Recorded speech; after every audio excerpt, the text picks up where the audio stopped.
Welcome, everyone, to another episode of the HR and Payroll 2.0 podcast. I'm Pete Tiliakis, and as always, I'm joined by the legendary Julie Fernandez. Welcome, Julie. Thanks, Pete. I'm excited for another veterans conversation today. Yes, I am incredibly excited to invite to the podcast today the founder and executive director at Civilian Ready Foundation, the interim president at Vets to Industry, and also a private consultant, longtime HR and talent executive, Army veteran and veteran advocate, Mr. Eddie Dunn.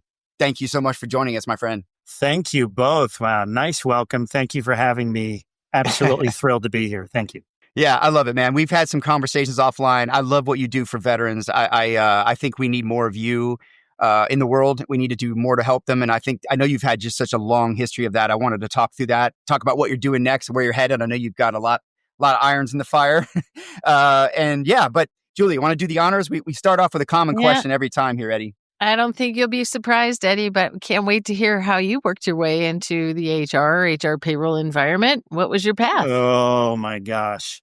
Well, interesting story. There are a lot of people who back into HR and just kind of by hook or crook, so I was at a very difficult situation. I was going to school at nighttime and I was working security at a big pharmaceutical company. And it was a Hey You mission that said, hey, we've got a very difficult termination. And I was working corporate security. So the CHRO of that huge organization took me into a very difficult termination. And it was difficult. And this particular person went off the deep end, right? And I jumped into action, got in front of this person very calmly, started talking to her in respectful tones. And long story short, she said, thank you. And I escorted her all the way out to her car. She gave me a hug and she left. And the whole time, the CHRO was following from behind, watching the whole thing unfold. And it was really interesting because I got to that place in time where, hey, listen, this is not the way to handle this termination. So the CHRO of that organization looked with stunned silence and said, I loved the way you handled yourself, treating that person with respect. And we started developing a relationship with the CHRO. 6 months later, she offered me a role in her organization. That's how I got into HR. That's great. Yeah. Empathy. You got there by empathy and leadership, really. I think that's leadership too, honestly. No, that's great. I think I've had to do that a few times, fire people. It's a horrible, horrible feeling. Horrible. I learned so much. I learned so much from the 2 or 3 times I've done that. It is all about trying to be as respectful as you can and really trying to help people ease into this awful experience, right? However it's induced. So, it's a great, very interesting entryway. Well, and maybe even a better question is why do you stay? What is it? So now you've been here for a while. That was a curious way in, but what is it that makes you continue to love it? How much time do you have? So, to me, the intrinsic value of HR is the human part of the equation. And I think sometimes in our industry, we've lost a little bit of that. So I love the human equation because it allows me to help people in the most intrinsic ways possible. So I'm always constantly coaching from executives all the way down to the lowest common denominators, and I'm constantly adding value. I was an HR business partner, HR manager. I headed an HR function, and I've been in this niche space in the military talent side of the business for the last 15 years as a true talent innovator, pushing the envelope, creating value, pushing certain standards that are not necessarily going to show up, really trying to not reinvent the wheel, but how do you begin to demonstrate the true value of the military talent and how do employers align to that? So from that side, I'm always that organizational design thinker, right? How do you begin to socialize true reform that needs to come into this space? And there's a lot to think through when it comes to that. Yeah. Eddie, have you always worked in talent in your career, kind of on the talent side of HR? I have. Mostly where I cut my teeth was in the pharmaceutical industry as an HR business partner, mostly, right? So I spent 11 years in the first pharma company, and then I was in a manufacturing when I headed HR there. And then I've been in the talent space thematically in insurance, banking, and healthcare. So I've had multiple industry experiences, very similar functional things that you see across the board. Yeah, absolutely. No, it's a phenomenal. It's phenomenal, right? I mean, and tell me about the Army. Like, why the Army, and how did that lead you into HR to begin? You know, after that or during that, maybe. Well, I don't know how, but somehow in my military experience, you know, so how do you go from being a young paratrooper in the 82nd Airborne, jumping out of perfectly good airplanes, right? And I spent a few years active duty doing that. But then I got out of active duty and I went into the Army Reserves, where I went when I became a parachute rigger and jump master. And I ended my career in the Army Reserves. I went down range getting deployed in 2004, but I very happily retired in 2008 and got out. So how the heck do you go from being a hardcore working in special operations to the warm and fuzzy side of hugging people? And I don't know. But Eddie, I think the answer is in the parachute, right? Yeah. You were jumping in or jumping out. There you go. I mean, it just feels like that's the secret. Well, look, Eddie, I mean, I think as a leader in the military, I think, you know, like, so much of your job is the care and feeding of your troops, your Marines, in my case, right? It's making sure that you take as many in as you take out. It's making sure that they have everything they need before you have your needs met. And it's caring for people in a way that I think is different, right? It's obviously different, I think, just in the military. But super great point, I think that's where it comes from. Yeah, super great point, because what we do in the military, because I was a senior enlisted guy and I was a retired first sergeant. So you know what I mean by that, right? So when you're a retired first sergeant, it never leaves your DNA to take care of soldiers. And I took morale is a big part of the first sergeant's job. Huge. Yeah. So that it's DNA very much an HR role if you think about it. Yeah, absolutely. Absolutely.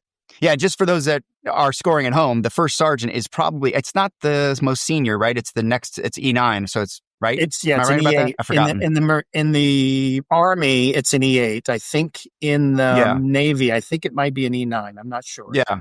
So it's your most senior, it's senior executive enlisted folks who are fundamentally reporting directly to the senior commanders, the generals, the colonels, making literal decisions about the command. And it's a very pivotal job. My friend of mine just retired the last 4 years as a first sergeant. And we've been talking about that. And a big part of his job was, it's really HR. It's a lot of morale. It's a lot of troop readiness. So yeah, it's really interesting. So I think that's where you got it from, is my point. Probably, a lot of training. I like my answer better. I like the parachute. Okay, we'll take it. I'll go with that one. Yeah, that sounds good to me. Yeah. So Eddie, I want to talk about your work with veterans. And I want to get to your organizations and why you founded them, because I know you founded a few and you're doing some really cool stuff. But like in all the time that you've been out of the military, you probably had a transition experience of your own. Every generation goes through different dynamics. I feel like, the Gulf War folks of my era, the first Gulf War, it's different than the era that's coming out of GWAT and some of the other stuff that's happening now. Things are changing in the workplace. The microeconomics are different. But like, what's changed since you got out of the military and to now, and what you're seeing in terms of helping folks make that jump? Yeah, when I got out of the military, there was almost zero transition assistance resources, right? So, it was. What year was that, by the way? I retired in 2008 out of the reserves, and there was zero resources. Well, I got out in 95, so there was really zero, and there was no internet. Hardly. There was only nothing. A little bit of internet. There was internet, but a little bit.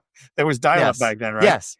So, So there has been, how I got into what we call the military to civilian transition space was by hook or crook. I was an HR manager, and ultimately what happened, Pete and Julie, was, hey, aren't you that HR guy? And I need help with my resume. And what was happening is many service members were coming back from their first deployments, and they were being laid off in droves.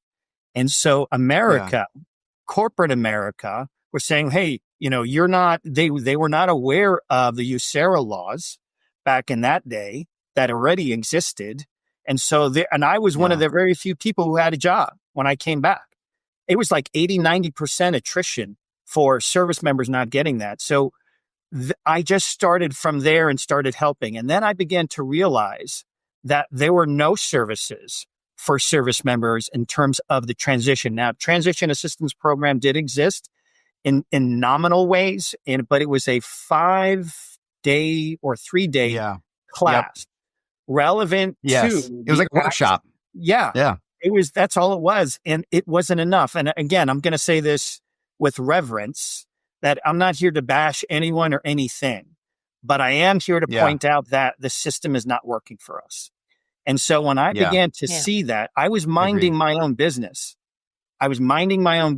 And I had this little bank called JP Morgan knock on my door and say, hey, we just got a black eye from the banking debacle of foreclosing on service members coming back from deployment. And we want to hire 100,000 service members. And that was back in 2011. So they said, hey, you check all the boxes. Well, okay, what do you mean? It's like, well, you're an HR guy and you're a veteran. Can you help us? And I looked at, and they wanted to start a coalition of employers to hire veterans to make up the ground they lost with the black eye. So ultimately, that's how it started. And Jamie Dimon, they threw a lot of money and resources at it, and then it exploded. And we hired 140,000, I lost count, of veterans with 120 companies reporting in less than 3 years. We were supposed to hit it by 2020, and we did it in less than 3 years' time. Wow. That's impressive. Extraordinary. But the last thing I'll say in this, and there were a lot of great initiatives like that. Yeah, go ahead. They all started the same. And the last thing I'll tell you, and this is where it bothered me the most, and this kind of sets the pathway for maybe the rest of our conversation. But I noticed something that really was bothering me a lot. As many as service members were coming in the front door, they were leaving just as fast out the back door. And there was something going on that I just saw for myself that that it kept bothering me. I'm like, what is going on? And so that's where I began digging in and trying to figure out what was truly going on. What else did we need? Yeah. And that's the subsequent things that I've created over the years to where we are now. Yeah. Is that what led you to found Civilian? I'm sorry, I've always forget the name. Civilian Ready Foundation. Civilian Ready Foundation.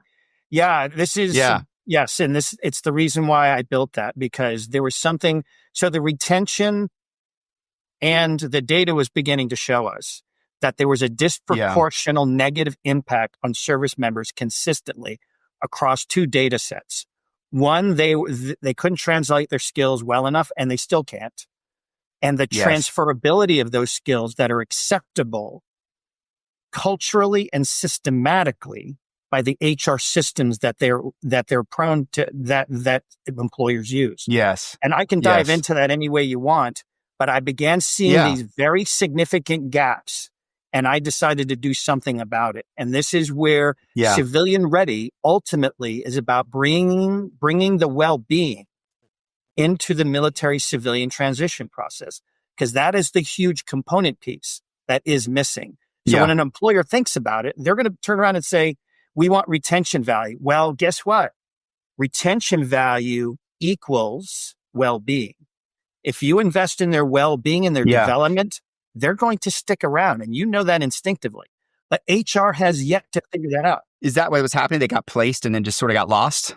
A lot of the times, because we were not helping them design their lives a certain way, right? You have a lot of transitioning service members, and you can see it for yourself. And here's the pattern that they spin around in ultimately. They jump from job to job trying to figure out what they're trying to do. They'll wear multiple hats, right? Yeah. And you'll see that turnover. They're turning over year after year, and you're seeing that costs an employer a lot of money.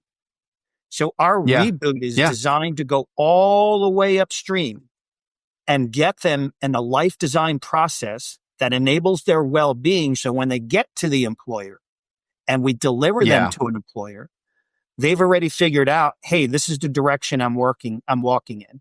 And here's the retention value as a result. Yeah, I've worked with a lot of veterans, and I see one of the things that really breaks my heart is that a lot of them come out without confidence. And I'm like, you're the baddest motherfucker in the room. Sorry. Freaking You have no reason to have confidence problems, right? Like that's counterintuitive. But the confidence problem is in that they think, I don't have this. I can't do that. I don't know that system. I don't know this system.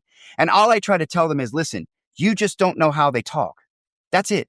You do know, you can learn those systems. You can learn those things. You already have skills that they probably don't even have in their C-suite, that none of their leaders probably have, unless they're veterans, that you can utilize to learn what they talk, how they talk and what they do and what their product is and how their systems work. But the confidence thing is a problem. And then you put them in front of people who don't know how to talk to them, and they talk past each other. And I think that that's probably one of the biggest problems is that soup of just lack of confidence. And you're right, lack of direction. A lot of folks think I got to come out and I'm just going to have to take what I can get, and I'll probably have to take a step down. And I tell them, I'm like, no, you have these skills. You need to go. You can kind of do whatever you want. It's just a matter of getting yourself in the right position and getting to the right people to talk to understand that. And then what you do from there is up to you. And most veterans excel, but they do need help. I'm dying to know, like, what are the categories of life design, right? When you say, like, we need to work to get some life design items in place. That'll cost you an extra hour, Julie. That'll cost you an extra hour of time here. How much time do you really have? I don't know, but let's give me a peek, man. I'm let me give you a peek behind the curtain, because I think that's a great jumping off point. And Pete, preach it, brother. Just preach the hell out of that. But here's the dichotomy. Most employers don't believe us when we bring those skills. They just don't. I know. And they do not equate that skill set with a value proposition that has not been cleanly and strongly enough articulated and quantified. For the first time in perhaps our nation's history, there is a model out there that I'm going to share with Julie in a minute around the idea of the 5 outcomes of our reboot. It's very, very telling the way we're quantifying and qualifying the data, right? And this, I want to get to vets industry too, because here's where the amplification is going to actually accelerate more. But we have 5 key outcomes. Our service members, we get them way upstream a year before they get out or better, and we put them through a 12-week reboot. 12 weeks.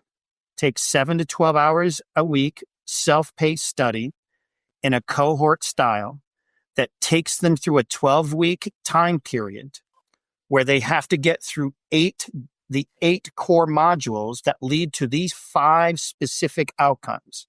The first one is around being culturally adapted. The second one is around being socially integrated. The third one is around the ability to articulate your value as a first choice premium talent. The fourth one is built around the idea that the ability to have your identity, your new civilian identity, and your new civilian destiny, because you transition your destiny as well, right? And the socially, culturally, and the vocational alignment is the one I forgot. This one is particularly important, and that's where the life design comes in, Julie, right? And we're going to teach them. We adapted a book. One of our core modules is Designing Your Life by 2 Stanford professors. It's a college phenomenon. We love that book, and we adapted it for the military. So we take them through the ability to prototype the quality of life that they actually want.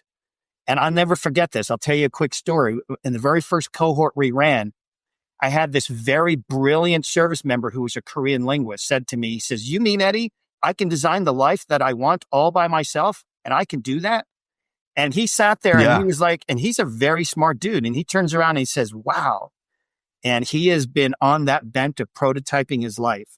He went and he started experimenting, and now he's going to be a bush pilot in Alaska. I love that, right? Because he had to get to that, but he had to figure it out. But we enabled that. Think about... And he never thought of it, I bet. No, he thought it was a pipe dream, right? Maybe. But you know what? We gave him the courage, and this is when I would come to your point, Pete.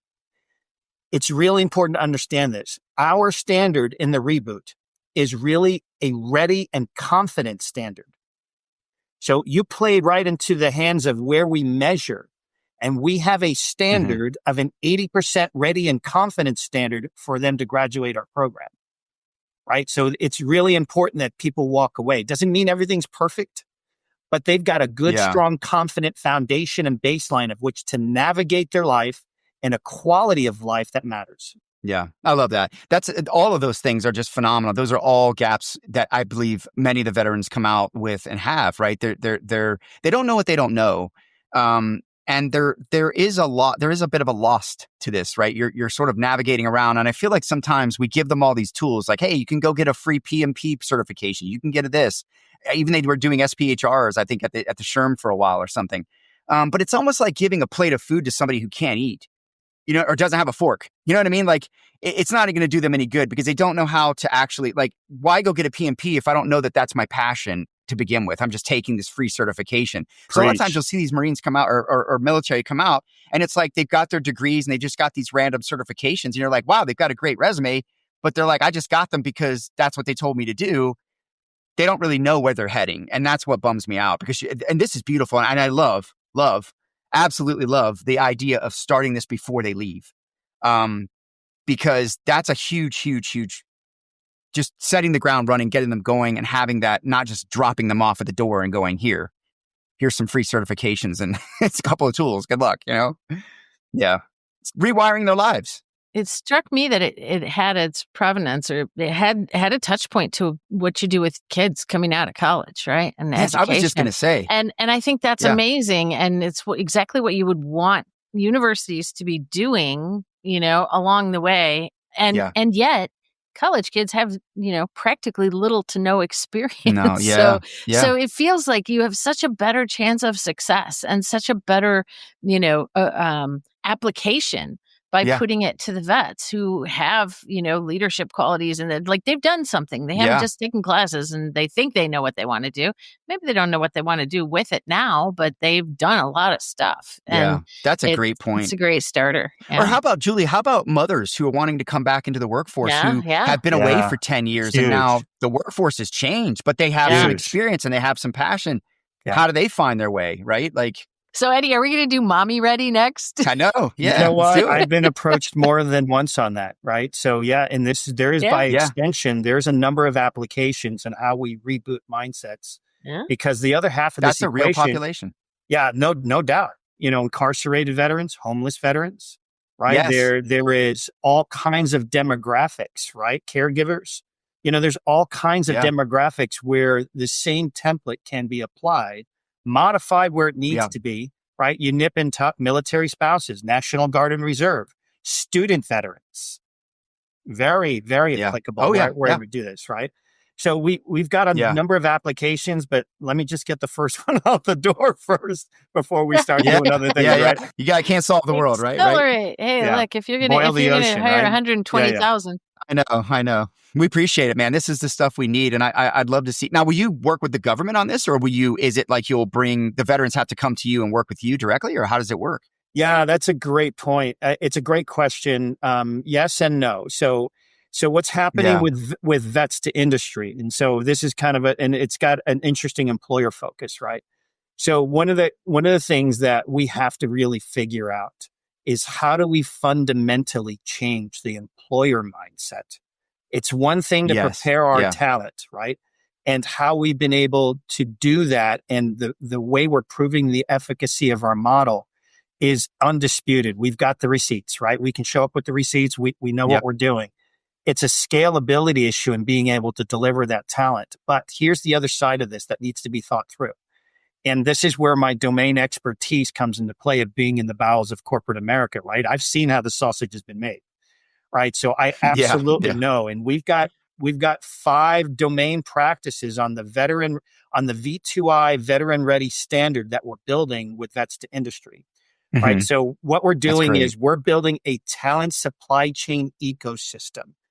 We believe confidently that we're going to, and don't let me forget the government connection because I'm going to touch that in a minute, but we believe that a supply system approach in a sacred chain of custody that unifies and builds capabilities together, guys, right? That we are combining, I'm combining all of my IP and capabilities to V2I, vets to industry.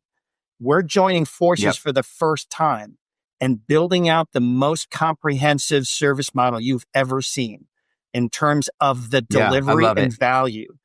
Now, what does that mean for the employer side? We've elevated that standard. How do they get involved? Yeah. So I was minding my own business. Again, it was one of those, hey, Eddie. I'm right? suspicious. Yeah. And so, they've known me for years, and so in that particular context, someone in that organization reached out to me and said, "Hey, listen, we're shifting our leadership and focus. Would you be interested?" And I said, "Okay, only if we decide to truly join forces and do something different." So much so, Pete and Julie, that we had a conversation with the Veterans Administration last week. And so, if you saw that in LinkedIn, it's blowing up on LinkedIn. They said to us, "Eddie, if you can pull this off, you've got something." And they started pushing us, and it was a freebie. Now, a lot of people are going to be in this space, but if you recall, the Trump administration just signed an executive order for shipbuilding.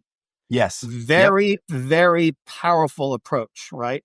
So we're looking at our talent supply chain ecosystem and an elevated employer standard and overlapping with shipbuilding to be able to bring our community into that industry at scale. That's great. That's the piece that we need to do. We have to, we're very focused on 3 areas, right? These are our strategic priorities for the V2I, for vets to industry, right? Number one, how do we scale value and impact of our collective missions? You and I both know that our greatest strength is our greatest weakness, Pete, right? So what happens is there's a lot of pretenders in this space that say, "Hey, maybe we'll stick our toe in the water and how to collaborate with you." No, we took it to the next level, and we're combining capabilities, IP, knowledge, skills, and ability to deliver something different in the space that's never been done before. Closing the gaps on the employer side and the veteran side and how we show up. And that elevated standard is going to accelerate that value. The second piece in this is based on the idea of this industry vertical and regional economic hub approach.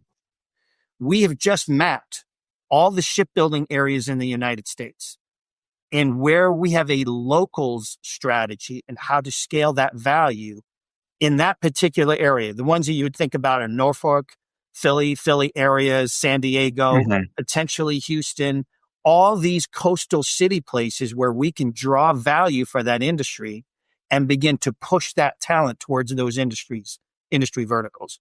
We're thinking about shipbuilding. We're thinking about healthcare. We're thinking about broadband, right? We're even thinking some really odd stuff like Broadway and entertainment, where we've got key value in those industries, right? So we're thinking about it that way. The third and last strategic imperative is, how do we really get VSOs to cooperate with each other, right? How do we begin to... good luck with that, right? Because... let's get to cancer places that work together. How about that? Or about all the homeless organizations that are out there.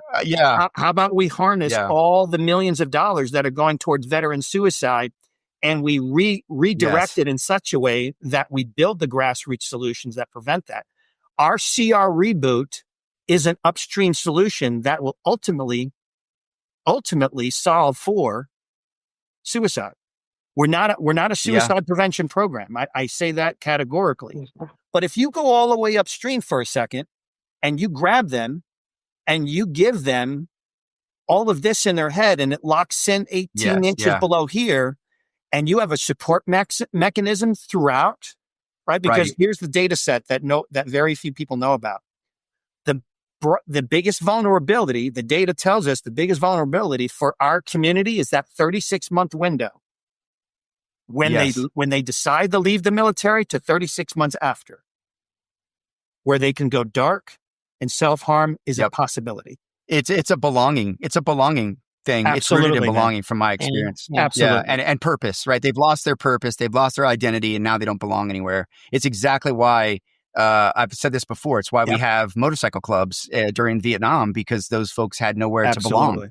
And they made somewhere to belong. And so, it's a huge part of preventing suicide. I know we had Ross Dickman from Hire Heroes USA come on, and that's something I remember learning 10 years ago when I started working with them, at the suicide rate, how they bring that down by getting people jobs. Yeah. And it's just impressive, the little things like that. My mind is full when you started down the executive order and the shipbuilding side of everything that we're doing or that is trying to be done in the country right now to bring manufacturing back and to open up energy, circuits. I mean, a lot of these are trades that require, that require a lot of what vets will bring to the workforce, and connecting the dots. This just feels like a historic alignment of how much time do you have? Let me just say this about that, Pete. I'll shut up, I promise, but you can't get me off of this. No, please. This is your spotlight, my friend. Yeah, you're the guest. So here's the bottom line up front. We have a once in a generational shift going on right now. Now it's going on. And we want to lead that effort. We want to get out in front and be a part of the solution. I'm not bashing anybody, but the system is broken. And once you see it for yourself, I don't care who's to blame for it. Do you want to roll up your sleeves, and do you want to be a part of the solution that we've got moving forward? You know what I would love to see? The military is so good on campuses and coming out of high school and taking young folks who haven't been formed in any way, shape, or form and building character in them. Just imagine if we could actually get some of this intern connection going and having service members not only fill those gaps, but having them help us bring Gen Zs and new generations into the workforce in a meaningful way, right? Talent attracts talent. Always. That's such a prophetic statement. And I'll tell you why, because should I say this out loud on a podcast? Yeah, I think I probably say anything you want on this one. Say it. Okay. So with edit rights, I'm right in the middle of writing my book. Right. And so hold me accountable for this. But congrats. The title of this book is called Operation Noble Impact: How Veterans Will Refather a Nation. So you have no idea how deep and profound the statement you just made. I agree. Yeah, there is an opportunity for this generation's. Yeah, you know what? Maybe there's a quote in a particular quote in the book. Yeah. So we'll have to think about that. Pete, sorry, I'm going to have to be prophetic now. You got to be prophetic. Yes, AI will help you if you can. If you're prophetic enough, you're prophetic enough. No, but listen, I want to ask this. One thing that I've been thinking about this whole time, Eddie, you have this statement on one of your posts, I think, or I was reading, where you talked about a veteran-ready workplace. What does that actually look like? And how do we do that same sort of civilian boot camp, if you will? And I'm laughing when I say that because I'm thinking, like, are we gonna like learn how to sleep in and be lazy? No, you're gonna get you ready for the workplace. How do we get workplaces ready for the veteran? Because I know I've done some work, for example, under some of those White House initiatives years ago with Deloitte, for example, had a massive one. And we empowered the recruiting team with a lot of tools, like a playbook per service to help them speak to those members, but then also educated and kind of taught them how to speak to them. How do we boot camp the employers? Are the employers are they leaning into this? And what do you think on that? And what does the ready workforce mean, or ready workplace? It's a great question. And I start with a very simple yet profound value proposition for the C-suite only, starting first. Not only, but starting there first. Right? Yeah. And it's a very simple yet profound value proposition. Right? How do you improve the organizational performance of that organization and grow their revenue by teaching them how to hire veterans more effectively? Teach them to hire and retain them more effectively. It's a critical, profound, simple value proposition that we have not been able to, up to this point, very few exceptions. There are companies who've dabbled and held that value for themselves when they've realized and discovered for themselves that service members bring the extra, right? There's something about service members. You, the three of us, violent agreement, that we bring something different from the civilian population, not meaning we're better than anybody else, but our lived experience is very different than the civilian lived experience. And because of that, that needs to be commoditized in such a way and gets reaggregated, integrated into the organization to push the P&L of the organization. Because ultimately, C-suite members and senior leaders in every organization, they don't care about the goodwill. They just don't. Yeah.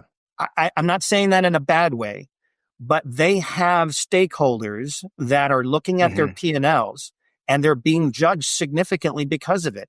So why don't we appeal and make a reasoned business argument for that?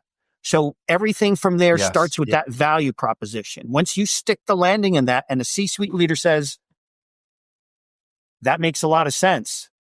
Here is the great equalizer. I believe in the next 12 to 18 months, maybe. Now you can quote me on that, or maybe we edit this out. I don't know yet. But what I believe AI is going to help corporate America rediscover the military talent. And I say that because skill-based hiring is going to level the playing field.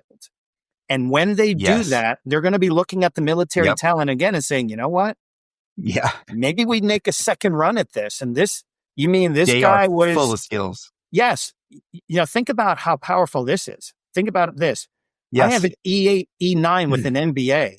Think about that. I mean, here's a senior NCO with all of that life experience with an MBA, and he's coming into your organization. That means he knows strategy and execution all at the same time. Yeah. And he will push that organization to heights you've never seen before. Yeah, Eddie, I think the same thing. I do think the skills-based solutions, I study those in the HCM tech world, and they are getting better. And I think they are going to see that veterans are going to rise easily in that. And I also think that veterans are going to be able to be very dominant in this AI age as you start to strip away these commonalities, and what's left is emotional intelligence. They're going to be incredibly dominant. Yes. When you think about leadership and adaptability and change and just all the things that are just the norm in their worlds and the expectations. That's one thing I think is very different of people coming out of the military. The expectations that have been placed on us at a very young age, at an incredibly young age. Yeah. And the things that we have been taught are worlds ahead of a lot of the leaders I worked for when I was 18 years old. I saw leaders that didn't have any leadership training. And here I am reporting to them. And I probably could have handled the situation better than they could because I had training. It's not their fault. And so I don't know that people understand that about veterans and just the immense emotional capabilities, skills that they're bringing. And I agree. I think they're going to be in a great, great position here, as we go forward. But while we're on that topic, there's a lot of bitching, if you will, in the community. And I wasn't a Skills Bridge generation, but is Skills Bridge meeting the needs? Can you maybe just explain what it is for folks out there? And is it working? And how does that play a fit in what you're trying to do differently? Yeah. So one of our domain practices on the V2I veteran ready side of the business is a center of excellence around SkillBridge. So we can probably spend an hour or two on this, just on this subject alone. It is my, but just touch on what it is and how that's going to work. So for your audience and maybe employers looking at SkillBridge, right? SkillBridge is one of the best programs out there. And I'm going to put a caveat around this. I think it's really important. Yeah. And so, how do I? Yeah. So SkillBridge is a Department of Defense program, right? And what it does is it enables service members to participate in military fellowships and internships with employers while they're still on active duty at no cost to the employer.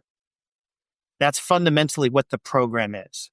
This gives them the opportunity for service members to gain the skills and see if it's a good fit for the service member, right? See, it's like, hey, I'm here. I've gone through their training. Yeah. I think this is a great idea. And it's a try and buy methodology on both sides. Right. You can do it up to 180 days. And the advantage is it's a try and buy for the employer, and there's no labor cost involved, except for maybe some ancillary things in terms of the prep and onboarding, blah, blah, blah. So for the service member, they get some skills under their belt. So on paper, it sounds like a great program. But, and again, I want to be very careful in the criticism here. The program has not scaled to expectations. And there are some players in the military transition space that have kind of corrupted, the intent of the program. And there are... Is that the anxiety around it? There's a lot of angst around it. Yeah, there is. And quite honestly, there are some employers. I built the military skill bridge. I built the skill bridge program for Optum. Optum served United Health Group. And if I don't say so myself, it's one of the best programs in the country, right? I built in the resiliency. I built in the retention value. I built in the processes, and I handed off a great program to United Health Group. They're a Fortune 4 monster in the healthcare field, right? And so they have one of the best ones in the organization. That's a plug for United Health Group. Yeah. By the way. That's great. So will you integrate SkillsBridge into what you're doing as well? It's already integrated, right? So that's one of our domain practices, right? So Vets to Industry is going to walk in, help employers build a center of excellence around SkillsBridge.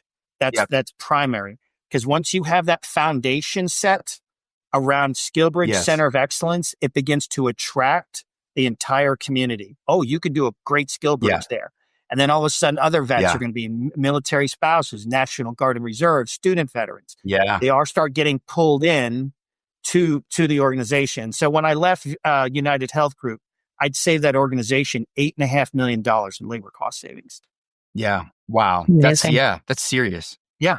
That's great stuff, man. I think we just need, I mean, it's like you said, it also too, like I worry about the one size fits all thing too. And I think your model is much more custom to their needs, their desires, where they're headed, their skills. Whereas I feel like SkillsBridge and some of the other things, they're nice, but they're all very one size fits all. So, I love that, man. That's really cool.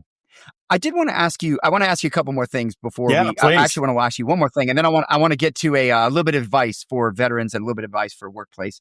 But tell me, you actually also had something I came across on your, and you might have talked about this a little bit already, but like you had something that you had on one of your posts called a transition as wellness framework. That's key. And I think we talked a little bit about the belonging and stuff, but tell me about that. Tell me about the transition as wellness. Yeah, it's bringing the well-being in the military transition. You know, when I was seeing all the service members run out the back door, it wasn't about that the job was the problem, is that they weren't ready. They just were not ready because they were dealing. And I'll tell you one thing that no one ever talks about. So when you're coming out of the military, I ran across a service member who was very interesting, right? And I had a great conversation with him. And she said to me that, Eddie, I'm a single parent trying to go to college and I'm trying to move my family across the world. And to get to a place where I'm getting out of the military to get my DD-214. Think about the pressure. It's not getting out of the military that was out. It was the multiple transitions they were going through all at once. That type of pressure is crammed into a short period of time that they're all dealing with at the same time. And I'm sitting there going, what the hell, right? Whiskey, Tango, Foxtrot, right? You think about that. And you're sitting there going, how? And you know what? We're hardcore military. We can get through it. But what's the cost? We'll figure it out. Right. But what's the cost long term? It's not healthy.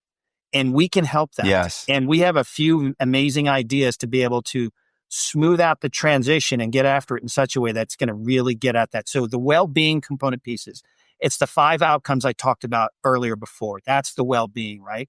When you're when you're, culturally adapted, socially integrated, vocationally aligned, with your ability to articulate your value as a first choice premium talent and the ability to walk back into civilian life with a new civilian identity and a new civilian destiny of purpose, passion, and impact.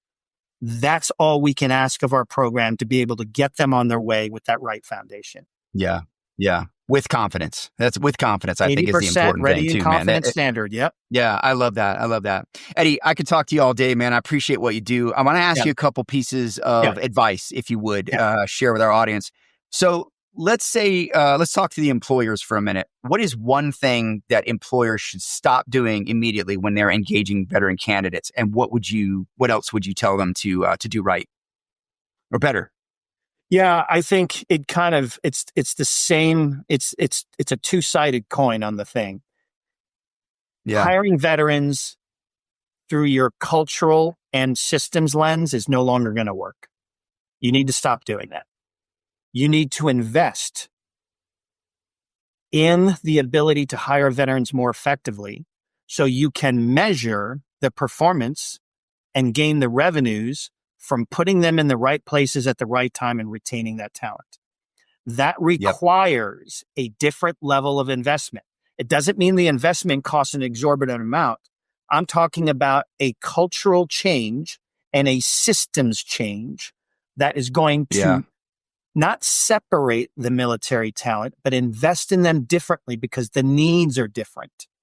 And your ability to articulate the value that you need is different from what they can do for you. So that ability to translate, transfer, and apply that talent to drive your organization performance and grow your revenue is critical path to your success. Yeah, absolutely. Absolutely. What would be a piece of advice you would give to veterans to say, start doing immediately? What would be one advice to them? I give this advice a lot, and it's kind of an odd piece of advice. When a service member begins their transition and makes the decision to get out, whether it's a year out or zero, and they're right at their DD-214 and they're getting forced out, for whatever reason, many look to their left and to their right what their buddies are doing. And that is not always the soundest advice, because with the best of intentions, your buddy's going to tell you, they're going to tell you, hey, I did it this way. And they're going to think, well, maybe that's the way to do it, instead of making an informed decision. So at Vets to Industry, we've got an enormous library resource, and that we're beginning to bring AI into it. And we're creating decision matrices that enable service members to make great decisions in the right time, right place, with the right resources. So the advice I always give to service members is you need to know what you don't know. And at the beginning of your journey, you don't know a lot. And I say this to 3-star generals all the way down to Private Snuffy and the E4 Mafia. And you know who I'm talking about, right? Sometimes they're as hard-headed as a 3-star general that I've mentored. I've mentored more than one. Yeah. Where very quietly. Corporals run the world, though. Yeah, obviously, right? And so taking off the uniform for the last time, don't underestimate that, right? Is it just about resumes? No, it's about how you're dealing with the losses and the well-being approach. Do you know how to point yourself in the right direction, making well-informed decisions, right? And that is what I offer to them. They need to know what they don't know. And they don't know a lot when they're getting ready to push out for the first time. Yeah, I would agree. And I would add some color to that. When I was getting out of the Marines, it was mid-90s, and I did not know what I was going to do. I had no clue. And I just thought I'd do what one of my friends were, most of my friends were doing. And a lot of them were becoming cops, right? And one of my friends was going to be a police officer. He did become a police officer in Montgomery. I don't think he ended up staying. He ended up going back and working with his family later. But I was going to do the same thing. And it's exactly that, right? My advice to people is I let my transition happen to me. Now, I didn't transition at the most resource rich time. But I also did transition at a time when there was a boom in the world, right? With the internet, right? .com, everything was just going crazy with tech. So there was a lot of opportunity. But the point is I think you need to be deliberate about your career and lead yourself. You need to lead. Don't be just don't get into the current and sort of float, because you will get lost. And I think that you need to have a purpose. And I love what you're talking about doing, because I think it is kind of paving a path for them into the corporate world, that will, to your point, give them confidence and skills and readiness to be out there and put all the great skills and stuff they have under the hood to bear for their employers. So don't let it happen to you. You've got to really lean into it. You've got to make good decisions with the resources that you have and use your network. That can't be overstated. That's what I hear more than anything, is relying on resumes is a challenge for many different stakeholder groups, veterans, Gen Zs, all the others that we've spoken about. Network. And networking is the way to cut through the volumes of resumes that are out there that don't get the right attention. And I think, Eddie, what I heard you say about your know what you don't know and break out of your usual circle is that networking. It's like telling college kids, great, network with each other and all your classmates, but they know as zip as you know now, right? Yeah. And so if you're not breaking out and networking with civilian leaders and, folks that outside of your buddy network, no matter which group you're in, you're missing the boat to be able to really crank it up enough. Yeah, what they say, then your next job's in your network. A lot of people say that, and it's true. I coach and mentor around networking very deeply.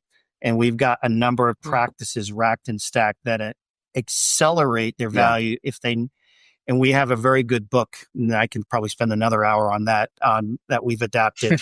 And we need a part two, man. We need a part two. Yeah. There's a lot to that networking Eddie's vying piece. for a series. Yeah, there could be. Yeah. So Eddie, look, let's wrap this up with any calls to actions here, and how do we get in touch with you? How do folks get engaged with your solutions? Yeah. You can certainly get me on LinkedIn because I'm there all the time. You can get me through Vets to Industry, and you can certainly reach out to me. I'm happy to connect with those, especially types of employers. Any shipbuilders are actually watching this. That would be amazing, right? And anyone in the other industries, broadband, healthcare, Broadway, entertainment, any of those types of industries, and also service members. I never turn a service member down that wants to have a conversation. I've had some really excellent conversations, and I've had some, I've had some knuckleheads where you just have to give them hard advice, loving hard advice, and say, hey, listen, man, do you really want to succeed? Here's what you need to know what you don't know. I've had to. It's not a game. I just want to leave you with one thought, right? Please. Yes. And it's this last thought here. It's this gentleman right here. Yeah. And that is my father, and he is a Vietnam veteran. And and I will tell you the reason why I do what I do and where it all comes from. And it's so important for your audience and for people, because I know you will identify with this. Everyone will have a story. But my story is that I was an Army brat, and I watched my father go through his Vietnam experience. And that forever colored the way I think about what I do.